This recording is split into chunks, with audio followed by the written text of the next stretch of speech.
आज हम लोग रिडॉक्स सेक्शन में ये देखेंगे कि ऑक्सीडेशन नंबर का क्या एप्लीकेशन है। सबसे पहला जो फर्स्ट एप्लीकेशन है, हम लोग कंपेयर करेंगे कि कैसे हम ऑक्सीडेशन नंबर के हेल्प से एसिडिक स्ट्रेंथ को कंपेयर कर सकते हैं और बेसिक स्ट्रेंथ को कंपेयर कर सकते हैं।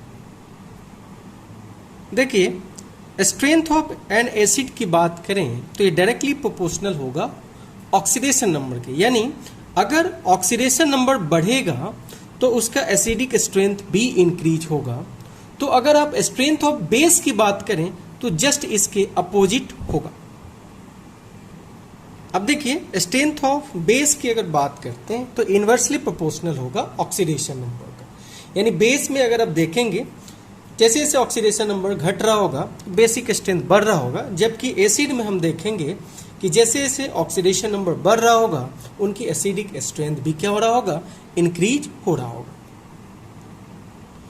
देखिए, एग्जाम्पल के लिए हम देखते हैं, हमारे पास क्लोरीन का ऑक्सी एसिड है, ठीक है। HClO को हाइपोक्लोरस एसिड बोलते हैं, HClO2 को क्लोरस एसिड बोलते हैं, HClO3 को क्लोरिक एसिड बोलते हैं एंड HClO4 को परक्लोरिक एसिड बोलते हैं। अब देखिए, इसमें आप निकाल लीजिए, इसमें ऑक्सीडेशन स्टेट इसका अगर निकालते हैं तो यहाँ पे इसका ऑक्सीडेशन स्टेट +1 आएगा। आप कैलकुलेट करके देख लीजिएगा। यहाँ पे इस क्लोरीन का +3 आएगा, यहाँ पे इस क्लोरीन का +5 आएगा और यहाँ पे इस क्लोरीन का +7 आएगा। तो आप क्या देख पा रहे हैं, आप इधर से इधर जा रहे हैं तो आप देख पा रहे हैं कि हमारा ऑक्सीडेशन नंबर जो है वो क्या हो रहा है, इंक्रीज हो रहा है। यानी हम बोलेंगे कि HClO4 सबसे ज़्यादा एसिडिक है जबकि HClO सबसे कम एसिडिक है। तो यहाँ पे अगर आपको एसिडिक स्ट्रेंथ निकालना हो तो एसिडिक स्ट्रेंथ निकालने के लिए आप ऑक्सीडेशन नंबर कॉन्सेप्ट को अप्लाई कर सकते हैं। जैसे देखिए, अगर आपके पास मान लीजिए HNO2 है और आपके पास है HNO3, अब इन दोनों में कंपेयर करने के लिए बोले तो इसका ऑक्सीडेशन स्टेट निकालिए तो इसका आएगा +3 और इसका ऑक्सीडेशन स्टेट निकालिए तो इसका आएगा +5। तो आप देख पा रहे हैं इधर से इधर जाने पे ऑक्सीडेशन नंबर क्या हो रहा है, इंक्रीज हो रहा है, यानी HNO3 मोर एसिडिक होगा किससे, HNO2 से। तो इस तरीके ये एप्लीकेशन है जिससे हम लोग एसिडिक स्ट्रेंथ और बेसिक स्ट्रेंथ की भी बात कर सकते हैं। बेस में भी हम लोग देखेंगे जिसका ऑक्सीडेशन स्टेट कम होगा वो ज़्यादा बेसिक होगा। जैसे मान लीजिए हमारे पास क्या है, NaOH है, ठीक है, और हमारे पास क्या है, CaOH होल ट्वाइस है। तो देखिए, यहाँ पे इसका ऑक्सीडेशन स्टेट +1 है, इसका ऑक्सीडेशन स्टेट +2 है। तो इसमें ये सबसे ज़्यादा बेसिक होगा compare to CaOH whole twice. तो इस तरीके से आप एसिडिक स्ट्रेंथ और बेसिक स्ट्रेंथ क्या कर सकते हैं, कैलकुलेट कर सकते हैं।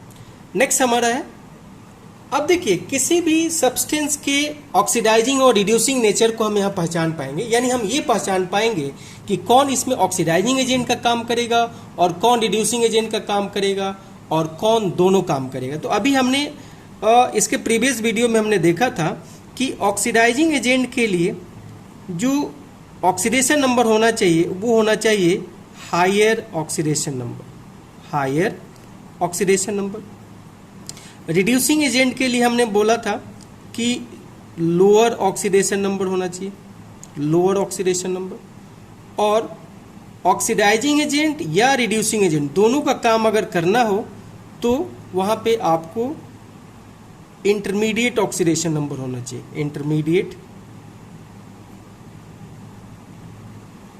इंटरमीडिएट ऑक्सीडेशन नंबर होना चाहिए। इसको समझते हैं।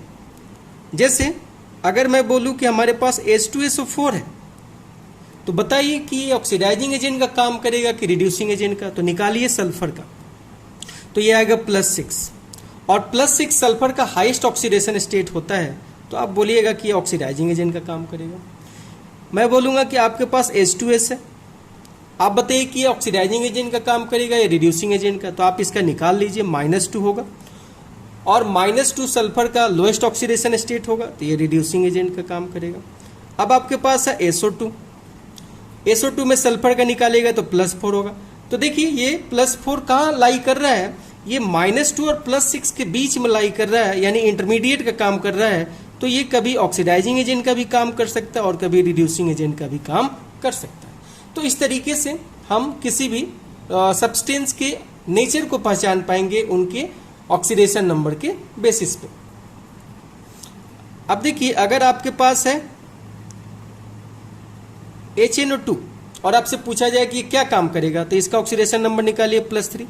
नाइट्रोजन का ऑक्सीडेशन नंबर -3 से +5 के बीच में लाई करता है, तो ये +3 तो इंटरमीडिएट हो गया, तो ये ऑक्सीडाइजिंग एजेंट का भी काम कर सकता है और रिड्यूसिंग एजेंट का भी काम कर सकता है।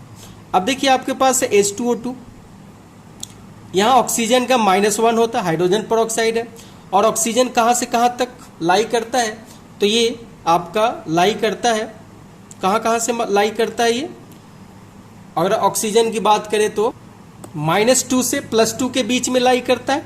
तो देखिए ये इंटरमीडिएट हो गया, तो ये भी ऑक्सीडाइजिंग एजेंट और रिड्यूसिंग एजेंट दोनों का काम करेगा। देखिए ये कंडीशंस के अकॉर्डिंग काम करेंगे।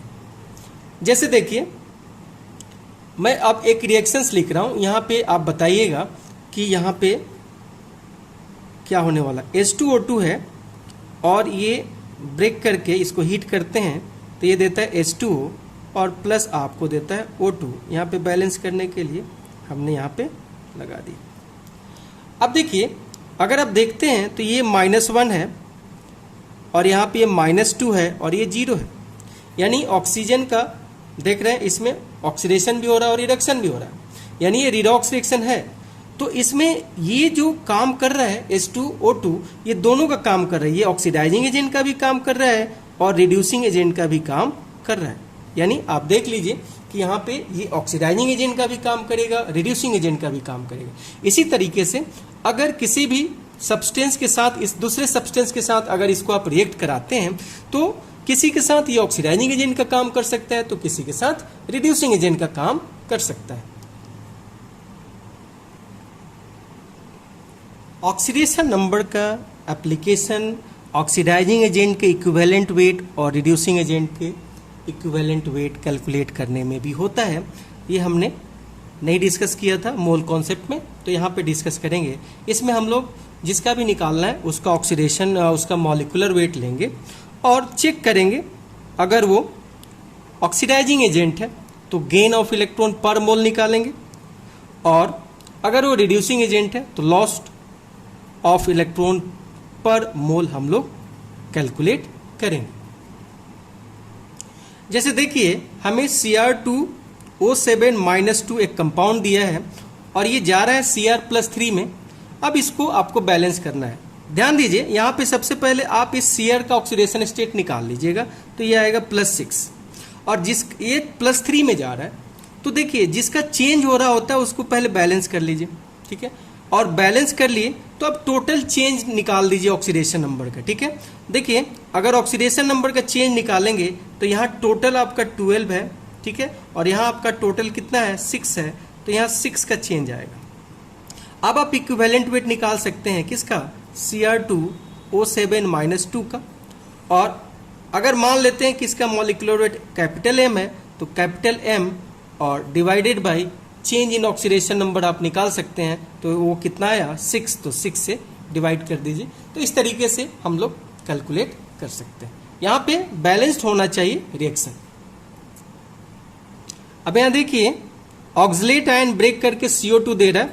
देखिए कार्बन को हमने बैलेंस कर लिया है, तो यहाँ पे टोटल चेंज निकालिए। यहाँ पे टोटल आपका 8 हो गया, बड़े में से छोटे को माइनस करना है, और यहाँ पे टोटल कितना हो गया 6 हो गया, तो ये 2 का चेंज आएगा। तो यहाँ पे अगर आप इक्विवेलेंट वेट निकाल रहे हैं किसका, ऑक्सलेट आयन का, तो इसका मॉलिक्यूलर मास लीजिए और डिवाइडेड बाय इसका चेंज इन ऑक्सीडेशन नंबर निकाल लीजिए। देखिए एक और भी एप्लीकेशन है जिसमें हम लोग किसी भी कंपाउंड के पॉसिबल फार्मूला को बता सकते हैं। इसमें करना क्या है कि आपको ऑलरेडी वहां पे दिया रहेगा, उनके कंपोनेंट के जो भी एटम्स होते हैं उनका ऑक्सीडेशन स्टेट दिया रहेगा।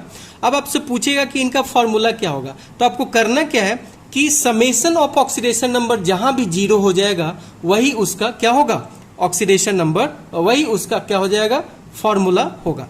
तो चलिए यहां निकालते हैं समेशन। तो ए का ऑक्सीडेशन नंबर +2 है, प्लस और ये -3 है। तो अगर आप यहां पे देखते हैं तो यहां पे समेशन 0 नहीं हुआ, तो ये आंसर नहीं होगा। यहां पे देखिए 3 है और 2 है, तो 6 करिए, और ये -2, तो यहां पे आपका क्या आ जाएगा, ये 3 है, ये आपका 3 हो गया। ये भी 0 नहीं हुआ, तो ये भी आंसर नहीं होगा। यहां पे देखिए ये 2 है और ये -6 करिएगा, तो यहाँ पे -4 हुआ, ये भी 0 नहीं हुआ, तो इसको भी कट करिए। जहां पे समेशन 0 हो जाए, तो देखिए यहाँ पे 0 आने वाला है कुछ ऐसे, तो हमारा आंसर क्या हो जाएगा। तो जहां भी कंपोनेंट जो है, जितने भी एटम्स हैं, उनके जो ऑक्सीडेशन नंबर है, उनके समेशन करने पे अगर 0 आ जाए तो आप बोलिएगा कि वही इसका फॉर्मूला होगा। तो ये एप्लीकेशन है किसका, ऑक्सीडेशन नंबर का।